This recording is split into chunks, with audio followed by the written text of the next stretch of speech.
أعوذ بالله من شرور أنفسنا وسيئات أعمالنا من يهده الله فلا مضل له ومن يضلله فلا هادي له وأشهد أن لا إله إلا الله وحده لا شريك له وأشهد أن محمدا عبده ورسوله أما بعد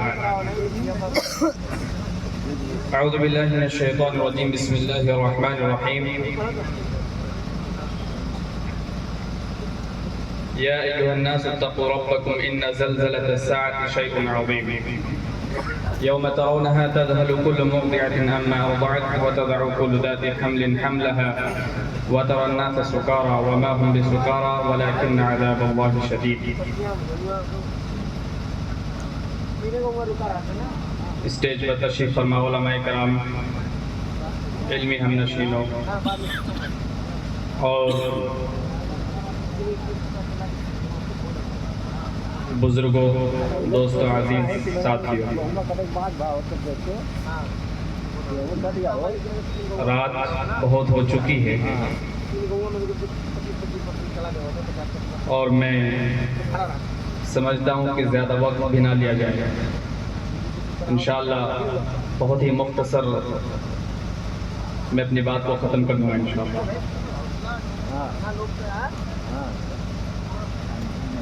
جس موضوع پر چند باتیں آپ کے سامنے رکھنی ہے وہ ہے فکر آخرت.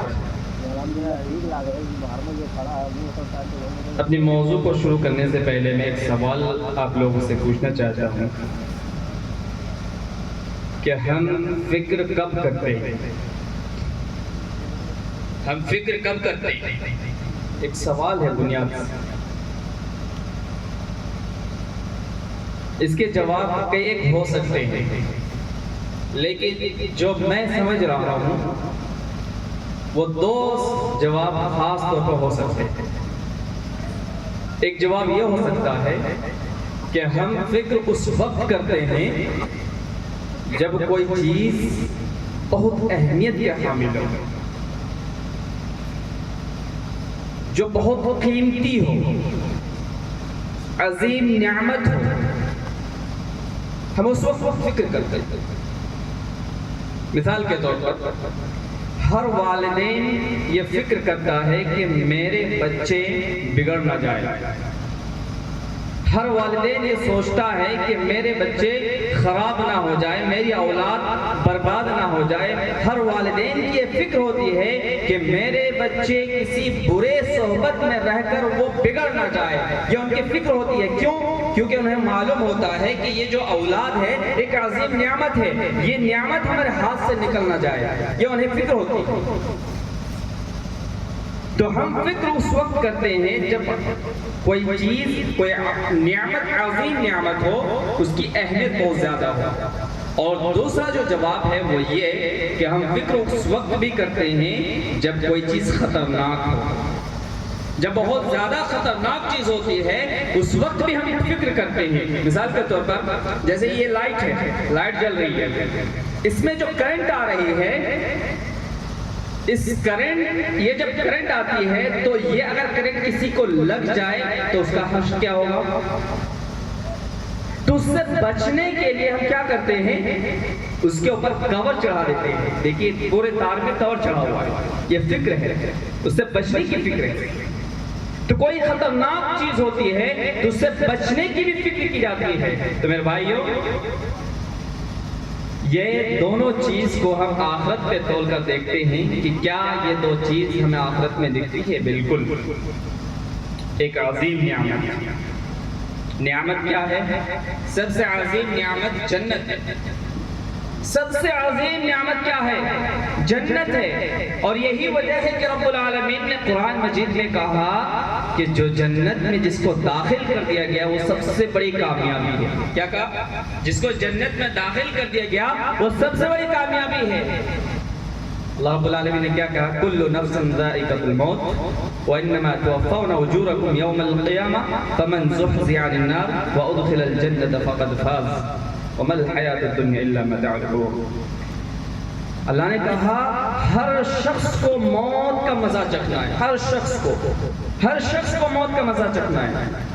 اور اس کے بعد جس کو جہنم میں جہنم میں ڈالنے سے بچا لیا گیا اور جس کو جنت میں ڈال دیا گیا، اللہ نے کہا فقط فاز، سب سے بڑی کامیابی ہے۔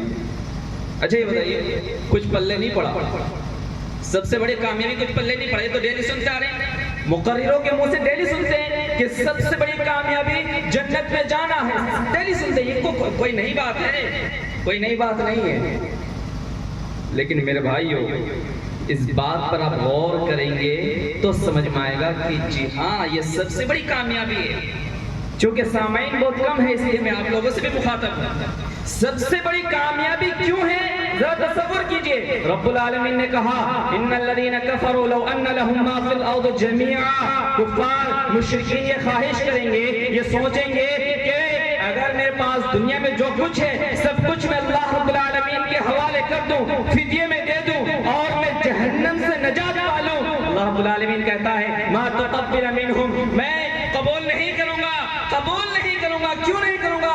اللہ اکبر، دیکھیں کامیابی کتنی بڑی کامیابی ہے۔ کامیابی اسی وجہ سے سب سے بڑی کامیابی اللہ رب العالمین نے کہا کہ اگر کوئی انسان اس کے پاس جو کچھ بھی ہے سب کچھ وہ رب العالمین کو فدیے میں دے دے اور کہے کہ اللہ مجھے تو جہنم سے آزاد کر دے، اس کے بدلے میں تو مجھے جنت دے دے، تو اللہ کہتا ہے ما تقبل منہم، اس کو وہ قبول نہیں کیا جائے گا۔ اور میں ایک چیز بتاؤں، رب العالمین نے قرآن مجید میں یہ نہیں کہا کہ تو آپ کی کمائی زندگی بھر آپ نے جو کمایا سب کچھ اللہ رب العالمین کے حوالے، یہ نہیں کہا۔ رب العالمین نے کیا کہا؟ ما فی الارض جمیعا، دنیا کے اندر جو کچھ ہے۔ ایک انسان کتنے امیر ہو سکتے ہیں؟ امیر کتنا ہو سکتے ہیں؟ کروڑ پتی ہو سکتے ہیں، لاکھ پتی ہو سکتے ہیں، اس سے ایک لمٹ ہو سکتی ہے۔ ایک انسان امیر ہے، بہت زیادہ امیر ہے، لیکن کتنے امیر ہے؟ ایک لمٹ تو ہوگی نا۔ لیکن اللہ نے لمٹ نہیں لگایا، اللہ نے لمٹ نہیں لگایا۔ اللہ نے کہا ما فی الارض جمیعا، دنیا کے اندر جو کچھ بھی ہے سب کچھ وہ جمع کر لے۔ اللہ اکبر، اس کے بعد کیا کہا؟ وَمِثْلَهُ، اور اس کے مثل بھی، یعنی اسی کے اتنا جتنا وہ دنیا میں ہے سب کچھ جمع کرنے کے بعد اس کے برابر اور بھی جمع کر لے، اور جمع کرنے کے بعد اللہ کو کہے اللہ تو اس کو رکھ لے، اس کے بدلے میں مجھے جہنم سے آزاد کر دے۔ اللہ تعالیٰ کہتا ہے ما تقبل منہم، اللہ اکبر، اللہ کہتا ہے ما تقبل منہم، نہیں قبول نہیں کیا جائے گا۔ تو کامیابی کیوں ہے؟ اس وجہ سے کامیابی ہے کہ ایک شخص ہے جو پوری زندگی کی کمائی، یا پھر اللہ رب العالمین نے جیسے کہا کہ پوری دنیا کی چیزوں کو لا کر اللہ رب العالمین کے سامنے پیش کر رہا ہے اور کہہ رہا ہے کہ مجھے جہنم سے آزاد کر دے، جہنم سے چھٹکارا دے دے۔ اللہ رب العالمین کہتا ہے نہیں، تمہیں چھٹکارا نہیں دوں گا۔ اللہ رب العالمین اس کو چھٹکارا نہیں دے رہا ہے ایک شخص کو، اور اسی کے مقابل میں ایک شخص ہے اور اس کو اللہ رب العالمین جنت میں داخل کر رہا ہے۔ تو بتائیے کامیابی ہے یا نہیں؟ ایک شخص ہے جس کو اللہ رب العالمین جنت میں داخل کر رہا، اور ایک شخص ہے جس کو اللہ رب العالمین سب کچھ دینے کے باوجود بھی کہہ رہا نہیں تو میں جنت میں داخل نہیں کروں گا۔ تو یہ کامیابی ہے نہیں ہے؟ تو تصور کیجیے اتنی بڑی کامیابی، جب اتنی بڑی کامیابی ہے تو ہمیں فکر کرنی چاہیے نہیں کرنی چاہیے؟ ایک پوائنٹ، دوسرا پوائنٹ رکھ کر اپنی بات کو ختم کر دوں گا۔ کہنا بہت کچھ تھا لیکن وقت حالات ہمیں اجازت نہیں دے رہا۔ دوسرا پوائنٹ کیا ہے کہ خطرناک،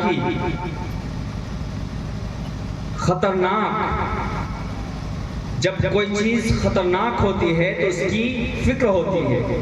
تو آخرت کی خطرناکی کے بارے میں آپ کو معلوم ہے، رب العالمین نے قرآن مجید میں کہا، کیا کہا؟ یا ایھا الناس اتقوا ربکم ان زلزلۃ الساعۃ شیء عظیم۔ اے لوگو اتقوا، ڈر جاؤ، رب العالمین سے ڈرو۔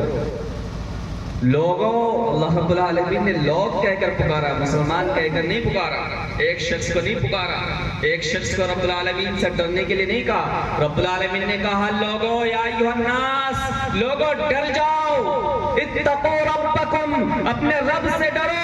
کیوں ڈرے؟ ان زلزلۃ الساعة شيء عظيم، کیونکہ قیامت کا جو زلزلہ ہوگا وہ بہت ہی خطرناک ہوگا۔ آئیے وہ خطرناکی رب العالمین نے آگے بیان کر دیا، یوم ترونها تذهل كل مرضعة عما ارضعت وتضع كل ذات حمل حملها وترى الناس سکارى۔ سبحان اللہ، اللہ اکبر۔ اللہ رب العالمین ہمیں اس خطرناکی سے بچائے۔ رب العالمین کہہ رہا ہے کہ لوگ اس دن دیکھیں گے، یوم ترونها تذهل، لوگ دیکھیں گے کہ لوگ کیا دیکھیں گے؟ تذهل كل مرضعة، ہر دودھ پلاتی ہوئی ماں اپنے بچے سے غافل ہو جائیں گے۔ سبحان اللہ۔ دنیا کے اندر ماں کتنی محبت کرتی ہے نا بچوں سے۔ ابھی آپ لوگ خطاب سن رہے تھے، ماں کتنی محبت کرتی ہے بچوں سے۔ دنیا کے اندر کتنی محبت کرتی ہے ایک ماں۔ ماں کے لیے کوئی لفظ نہیں ہے، ماں کے لیے کوئی لفظ نہیں ہے، ایک ہی لفظ کافی ہے کہ دنیا کے اندر سب سے زیادہ محبت کرنے والی کوئی چیز ہے تو وہ ماں۔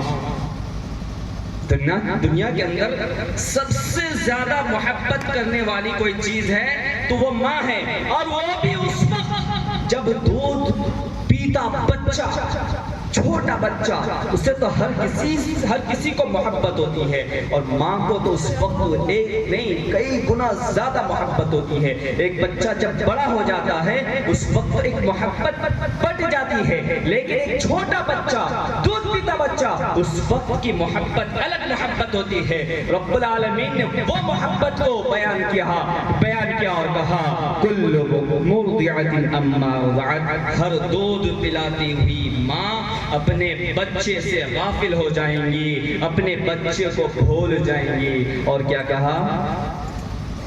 وَتَضَعُ كُلُّ ذَاتِ حَمْلٍ حَمْلَهَا، اور ایک عورت جو حمل والی ہے اس کے پیٹ سے حمل گر جائے گا لیکن اس کو احساس تک نہیں ہوگا۔ سبحان اللہ، یہ ہولناک ہے میرے بھائی۔ ایک عورت ہے، اس کے پیٹ سے حمل گر جائے گا، احساس تک نہیں ہوگا۔ سمجھ رہے ہیں؟ نہیں سمجھ رہے آپ لوگ، نہیں سمجھ پائیں گے اس چیز کو، آپ لوگ نہیں سمجھ پائیں گے۔ کیوں نہیں سمجھ پائیں گے؟ کیونکہ یہ تکلیف صرف اور صرف ہماری مائیں اور بہنیں ہی جانتی ہیں۔ حمل جب ماں بچے کو جنتی ہے اس وقت کی جو تکلیف ہوتی ہے، درد جو ہوتا ہے، وہ ہم اور آپ محسوس نہیں کر سکتے، وہ ایک ماں ہی کر سکتی ہے، ایک بہن ہی کر سکتی ہے۔ لیکن میرے بھائی اس وقت کا عالم کیا ہوگا کہ ماں کے پیٹ سے بچہ گر جائے گا، وہ تکلیف، وہ درد کہ دنیا کے درد کو اکٹھا کر دیا جائے اور اس درد کو ماں کے پاس رکھ دیا جائے، اور ایک طرف بچہ جننے کا درد، شاید کہ وہ درد کم پڑ جائے۔ ماں جب بچہ کو جنتی ہے اس وقت وہ جو درد ہوتا ہے وہ بھاری پڑ جائے۔ اللہ اکبر، ایسے وقت لیکن میرے بھائیوں رب العالمین کہہ رہا ہے کہ یہ عالم ہوگا کہ ماں کے پیٹ سے بچہ گر جائے گا، اس کو احساس تک نہیں ہوگا۔ آئیے رب العالمین نے آگے جواب بھی دیا کیوں احساس نہیں ہوگا۔ یوم تر الناس سکارا، کیوں؟ کیونکہ لوگ سوچیں گے، دیکھیں گے کہ یہ لوگ مدہوشی میں ہیں۔ کیا ہے؟ مدہوشی میں ہیں، نشے کی حالت میں ہیں۔ اللہ اکبر، جب انسان نشہ کرتا ہے، نشے کی حالت میں ہوتا ہے، اسے کوئی چیز کی احساس نہیں ہوتا۔ رب العالمین کہہ رہا ہے کہ لوگ سوچیں گے، دیکھیں گے کہ یہ لوگ مدہوشی کے عالم میں ہیں۔ رب کہہ رہا ہے کہ مدہوشی کے عالم میں نہیں ہوں گے۔ وَمَا هُمْ بِسُكَارَىٰ، یہ لوگ مدہوشی کے عالم میں نہیں ہوں گے، یہ لوگ نشے کے عالم میں نہیں ہوں گے۔ کیوں؟ اللہ اکبر، وَلَٰكِنَّ عَذَابَ اللَّهِ شَدِيدٌ، یہ خطرناک عذاب ہوگا، یہ خطرناک عذاب ہوگا۔ اللہ اکبر، اللہ رب العالمین ہمیں ایسے عذاب، اس طرح کی خطرناک ہولناکی سے ہماری حفاظت فرمائے۔ یہ ہولناکی ہوگی میرے بھائی۔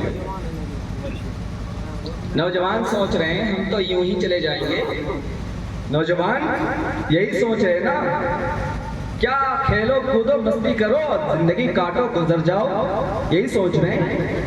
اللہ اکبر، ہماری سوچ کو رب العالمین نے قرآن میں بیان کر دیا ہے۔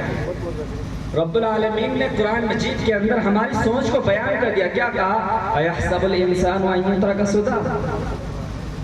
یہی سوچتے ہو کہ تمہیں یوں چھوڑ دیا جائے گا؟ اللہ اکبر، نہیں چھوڑا جائے گا، نہیں چھوڑا جائے گا. نوجوان ساتھیوں، آخرت کی فکر کر لو، آخرت کی فکر کر لو، رب کو یاد کر لو. یہی وقت ہے. آپ یہ نہ سوچو کہ آپ کو کوئی دیکھنے والا نہیں. نوجوانوں، یہ نہ سوچو کہ آپ رضائی کے اندر لیٹے لیٹے گندے گندے فلمیں دیکھ رہے ہو اور آپ کو یہ لگتا ہے کہ کوئی دیکھنے والا نہیں. آپ کو یہ لگتا ہے کہ میرے ماں باپ مجھے دیکھ نہیں رہا ہے. آپ کو یہ لگتا ہے کہ کان میں ہیڈ فون لگا کر، ایئر فون لگا کر آپ گندی گندی چیزوں کو دیکھ رہے ہیں، لیکن آپ کو یہ احساس ہوتا ہوگا کہ ہمیں کوئی دیکھنے والا نہیں. میرے بھائیو، ایک تو ہے دیکھنے والا. اور رب العالمین نے کہا اليوم نختم على افواہہم وتکلمنا ایدیہم. وہ دن کیا جواب دیں گے آپ، جس دن آپ کے منہ میں تالا لگا دیا جائے گا، آپ کے ہاتھ بولیں گے، آپ کے پیر بولیں گے. اس دن کیا جواب دیں گے؟ رب العالمین ہمیں ایسے دنوں کی تیاری کرنے کی توفیق دے. مولا کریم ہمیں فکر آخرت کی فکر کرنے کی توفیق دے. اللہ رب العالمین سے دعا ہے مولا کریم ہمیں کہنے سننے سے زیادہ مجھے اور اس کے بعد ہم سب کا عمل کرنے کی توفیق عطا فرما. آمین وآخر دعوانا الحمدللہ رب العالمین والسلام علیکم ورحمۃ اللہ. آخر میں خاص طور پر اپنے عزیز یوسف بھائی کا بہت بہت شکر گزار ہوں کہ انہوں نے مجھے دعوت دی اور یہاں پر آنے کا موقع دیا. رب العالمین ہم سب کی مجلس کو قبول فرمائے، ہماری بیٹھک کو قبول فرمائے، ہمارے آنے کو قبول فرمائے اور یوسف بھائی کو بہترین سے بہترین جزائے خیر عطا فرمائے. آمین وآخر دعوانا الحمدللہ رب العالمین والسلام علیکم ورحمۃ اللہ وبرکاتہ. وعلیکم السلام ورحمۃ اللہ وبرکاتہ. اب میں کسی